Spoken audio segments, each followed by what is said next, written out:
আজ ২১ বছর বয়স হলেই সরকার হাতে ১,৫০০ টাকা দিচ্ছে, স্মার্টফোন দিচ্ছে। কিন্তু জানেন কি, ১৯০৫ সালেও ব্রিটিশ সরকার ঠিক একই টোপ দিয়ে বাংলার ছাত্রদের কিনে নিতে চেয়েছিল।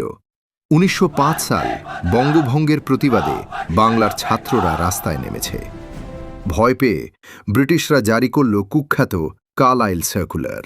শর্ত ছিল পরিষ্কার, সরকারি স্কলারশিপ বা ডিগ্রি চাও, তাহলে বন্দে মাতারম বলা বন্ধ করো। সোজা কথায়, টাকা নাও, মুখ বন্ধ রাখো, আর ব্রিটিশদের গোলাম হয়ে থাকো। তারা সরকারি নোটিশ ছিঁড়ে ছুঁড়ে মেনে বলেছিল, তোমাদের টাকার মুখে থুতু মারি, ভাতের চেয়ে আমাদের দেশের সম্মান অনেক বড়। তারা ব্রিটিশদের স্কুল বয়কট করে নিজেরাই তৈরি করল বেঙ্গল ন্যাশনাল কলেজ।